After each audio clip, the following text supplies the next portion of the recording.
Hi friends, ಹೇಗಿದ್ದೀರಾ? ಎಲ್ಲ ಚೆನ್ನಾಗಿದ್ದೀರಾ ಅಂತ ಅಂದ್ಕೊಳ್ತೀನಿ. ಇವತ್ತಿನ ವಿಡಿಯೋದಲ್ಲಿ ಒಂದೇ ಒಂದು ಬದನೆಕಾಯಿನ ಬಳಸಿ ತುಂಬಾ ರುಚಿಯಾಗಿರುವಂತಹ ಒಂದು ಬೆಳಗಿನ ತಿಂಡಿನ ಯಾವ ರೀತಿಯಾಗಿ ಮಾಡೋದು ಅಂತ ನೋಡೋಣ.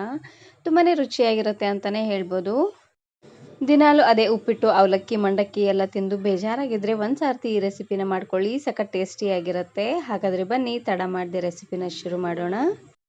ಇದನ್ನು ಮಾಡಲಿಕ್ಕೆ ಮೊದಲು ನಾನಿಲ್ಲಿ ಒಂದು ಕುಕ್ಕರ್ಗೆ 4ರಿಂದ 5 ಚಮಚ ಆಗುವಷ್ಟು ಎಣ್ಣೆನ ಹಾಕ್ಕೊಳ್ತಾ ಇದ್ದೀನಿ. ಎಣ್ಣೆ ಸ್ವಲ್ಪ ಬಿಸಿ ಆಗ್ತಿದ್ದಂಗೆ ಇದಕ್ಕೆ ನಾನಿಲ್ಲಿ ಜೀರಿಗೆ ಮತ್ತು ಸಾಸಿವೆ ಎರಡನ್ನೂ ಒಟ್ಟಿಗೆ ಹಾಕ್ಕೊಳ್ತಾ ಇದ್ದೀನಿ. 1 ಸ್ಪೂನ್ ಆಗುವಷ್ಟು ಜೀರಿಗೆ ಸಾಸಿವೆನ ಹಾಕ್ಕೊಂಡ್ರೆ ಸಾಕಾಗುತ್ತೆ. ನೋಡಿ, ಜೀರಿಗೆ ಸಾಸಿವೆ ಎಲ್ಲ ಚೆನ್ನಾಗಿ ರೀತಿಯಾಗಿ ಸಿಡಿದಾದ್ಮೇಲೆ 1 ಗರಿ ಆಗುವಷ್ಟು ಕರಿಬೇವು ಸೊಪ್ಪನ್ನು 1ರಲ್ಲಿ 2 ಭಾಗನ ಮಾಡಿ ಹಾಕ್ಕೊಳ್ಳಿ.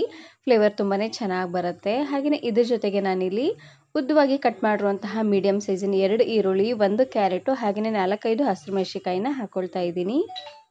ಹಾಗೆಯೇ ಒಂದೇ ಒಂದು ಬದನೆಕಾಯಿನ ಹಾಕ್ಕೊಳ್ತಾ ಇದ್ದೀನಿ. ಬದನೆಕಾಯಿನ ಚೆನ್ನಾಗಿ ತೊಳೆದು ಈ ರೀತಿಯಾಗಿ ಸ್ವಲ್ಪ ಮೀಡಿಯಮ್ ಸೈಜಲ್ಲೇ ಕಟ್ ಮಾಡಿಕೊಂಡು ಹಾಕ್ಕೊಳ್ಳಿ, ಚೆನ್ನಾಗಿರುತ್ತೆ. ಇವಾಗ ಉರಿನ ಪೂರ್ತಿಯಾಗಿ ಲೋ ಫ್ಲೇಮ್ನಲ್ಲೇ ಇಟ್ಟು ಎಲ್ಲ ತರಕಾರಿ ಎಲ್ಲ ಸಾಫ್ಟ್ ಆಗೋವರೆಗೂ ಚೆನ್ನಾಗಿ ಇದನ್ನು ಮಿಕ್ಸ್ ಮಾಡ್ಕೊಂಡು ತಗೊಳ್ಬೇಕು. ನಿಮಗೆ ಬೇಕು ಅಂದರೆ ನಿಮಗೆ ಇಷ್ಟವಾಗಿರುವಂತಹ ಯಾವುದಾದ್ರೂ ತರಕಾರಿನೂ ಸಹ ಇದರಲ್ಲೇ ಹಾಕ್ಕೊಳ್ಬೋದು, ಅದು ಕೂಡ ತುಂಬಾ ಚೆನ್ನಾಗಿರುತ್ತೆ. ಹಾಗೆಯೇ ಸೀಸನಲ್ಲಿ ಸಿಗುವಂತಹ ಕಾಳನ್ನು ಸಹ ಇದರಲ್ಲಿ ಬಳಸ್ಕೊಳ್ಬೋದು, ತುಂಬಾ ಚೆನ್ನಾಗಿರುತ್ತೆ. ನೋಡಿ, ತರಕಾರಿ ಎಲ್ಲ ಈ ರೀತಿಯಾಗಿ ಸ್ವಲ್ಪ ಸಾಫ್ಟ್ ಆಗೋವರೆಗೂ ಲೋ ಫ್ಲೇಮ್ನಲ್ಲೇ ಇಟ್ಟು ಬಾಡಿಸ್ಕೊಂಡ್ರೆ ಸಾಕಾಗುತ್ತೆ. ನೋಡಿ, ಈ ರೀತಿಯಾಗಿ ಸಾಫ್ಟ್ ಆದರೆ ಸಾಕು.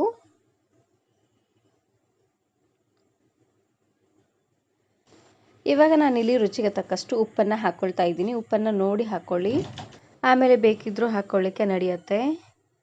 ಹಾಗೆಯೇ ಇದ್ರ ಜೊತೆಗೆ ನಾನಿಲ್ಲಿ ಅರ್ಧ ಚಮಚ ಆಗುವಷ್ಟು ಅರಶಿನ ಪುಡಿ, ಹಾಗೆಯೇ ಅರ್ಧ ಚಮಚ ಆಗುವಷ್ಟು ಸಾಂಬಾರು ಪುಡಿ ಮಸಾಲೆನ ಹಾಕ್ಕೊಳ್ತಾ ಇದ್ದೀನಿ.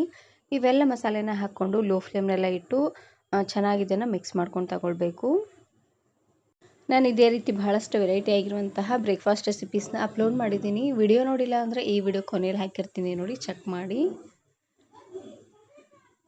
ನೋಡಿ, ಈ ರೀತಿಯಾಗಿ ಚೆನ್ನಾಗಿ ಇದನ್ನು ಮಿಕ್ಸ್ ಮಾಡಿದಾದಮೇಲೆ ಲಾಸ್ಟಲ್ಲಿ ಇದಕ್ಕೆ ನಾನಿಲ್ಲಿ ಚೆನ್ನಾಗಿ ಹಣ್ಣಾಗಿರುವಂತಹ 2 ಟೊಮೆಟೊನ ಹಾಕ್ಕೊಳ್ತಾ ಇದ್ದೀನಿ.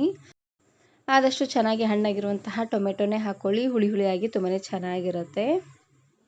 ಇವಾಗ ಟೊಮೆಟೊ ಎಲ್ಲ ಪೂರ್ತಿ ಸಾಫ್ಟ್ ಆಗೋವರೆಗೂ ಉರಿನ ಪೂರ್ತಿಯಾಗಿ ಲೋ ಫ್ಲೇಮ್ನಲ್ಲಿ ಇಟ್ಟು ಚೆನ್ನಾಗಿ ಇದನ್ನು ಈ ರೀತಿಯಾಗಿ ಮಿಕ್ಸ್ ಮಾಡ್ಕೊಳ್ತಾನೆ ಬೇಯಿಸ್ಕೊಂಡು ತಗೊಳ್ಬೇಕು. ಇವಾಗ ನಾನಿಲ್ಲಿ ಚೆನ್ನಾಗಿ ಇದನ್ನು ಈ ರೀತಿಯಾಗಿ ಮಿಕ್ಸ್ ಮಾಡಿಕೊಂಡು ಮೇಲ್ಗಡೆ ಮುಚ್ಚಳನ ಮುಚ್ಚಿ ಬೇಯಿಸ್ಕೊಳ್ತಾ ಇದ್ದೀನಿ. ಈ ರೀತಿಯಾಗಿ ಮಾಡೋದ್ರಿಂದ ಟೊಮೆಟೊ ಬೇಗನೆ ಸಾಫ್ಟ್ ಆಗುತ್ತೆ ನೋಡಿ, ಹಾಗಾಗಿ.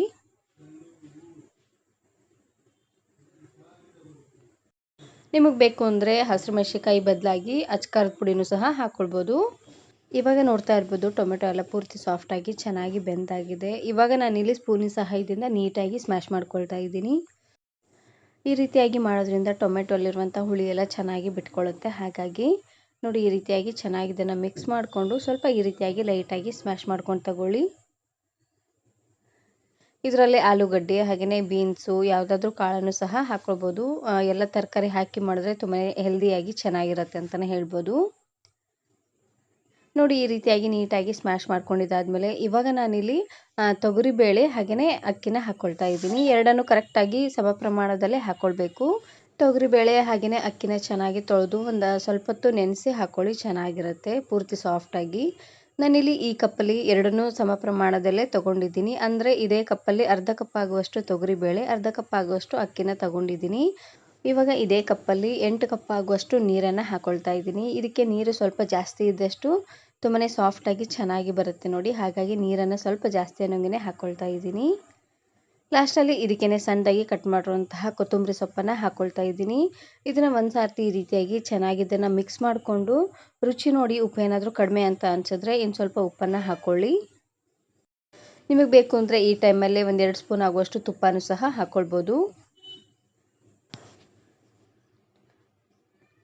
ನನಗೆ ಉಪ್ಪು ಸ್ವಲ್ಪ ಕಡಿಮೆ ಅಂತ ಅನ್ನಿಸ್ತು, ಹಾಗಾಗಿ ಇನ್ನು ಸ್ವಲ್ಪ ಉಪ್ಪನ್ನು ಹಾಕ್ಕೊಳ್ತಾ ಇದ್ದೀನಿ. ಇವಾಗ ಉರಿನ ಪೂರ್ತಿಯಾಗಿ ಹೈ ಫ್ಲೇಮ್ನಲ್ಲೇ ಇಟ್ಟು ಮೇಲ್ಗಡೆ ಮುಚ್ಚಳನ ಮುಚ್ಚಿ ಒಂದು 3-4 ವಿಸಿಲ್ ಕೂಗಿಸ್ಕೊಂಡು ತೊಗೊಂಡ್ರೆ ಆಯಿತು. ತುಂಬಾ ರುಚಿಯಾಗಿರುವಂತಹ ಹಾಗೆಯೇ ಹೆಲ್ದಿಯಾಗಿರುವಂತಹ ಬ್ರೇಕ್ಫಾಸ್ಟ್ ರೆಸಿಪಿ ರೆಡಿಯಾಗಿ ಹೋಗ್ಬಿಡುತ್ತೆ. ಇದನ್ನು ನೀವು ಬೆಳಗಿನ ತಿಂಡಿಗಾದರೂ ಮಾಡ್ಕೊಬೋದು, ಇಲ್ಲಾಂದರೆ ಮಧ್ಯಾಹ್ನ ಊಟ ಅಥವಾ ರಾತ್ರಿ ಊಟಕ್ಕಾದರೂ ಮಾಡ್ಕೊಬೋದು. ಸಖತ್ ಟೇಸ್ಟಿಯಾಗಿರುತ್ತೆ.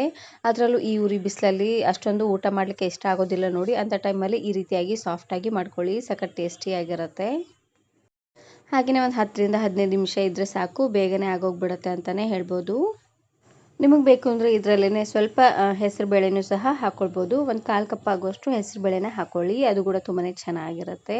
ಇವಾಗ ನೋಡ್ತಾ ಇರ್ಬೋದು ಕುಕ್ಕರ್ ಪೂರ್ತಿಯಾಗಿ ತಣ್ಣಗಾಗಿದೆ, ನೋಡ್ತಾ ಇದ್ದೀರಲ್ವಾ. ನೋಡಿ ಈ ರೀತಿಯಾಗಿ ತೆಳ್ಳಗಿದ್ರೇ ಚೆನ್ನಾಗಿರುತ್ತೆ. ಇದು ಆರಿದ ಮೇಲೆ ಪೂರ್ತಿ ಗಟ್ಟಿ ಆಗ್ತಾ ಬರುತ್ತೆ. ಹಾಗಾಗಿ ಸ್ವಲ್ಪ ಬಿಸಿ ಇರುವಾಗಲೇ ಸರ್ವ್ ಮಾಡ್ಕೊಳ್ಳಿ, ಸಖತ್ ಟೇಸ್ಟಿಯಾಗಿರುತ್ತೆ. ಈ ವಿಡಿಯೋ ಇಷ್ಟ ಆದರೆ ಈಗಲೇ ಒಂದು ಲೈಕ್ ಬಟನನ್ನು ಕ್ಲಿಕ್ ಮಾಡಿ, ಫ್ರೆಂಡ್ಸ್ ಆ್ಯಂಡ್ ಫ್ಯಾಮಿಲಿ ಜೊತೆಗೆ ಶೇರ್ ಮಾಡಿ.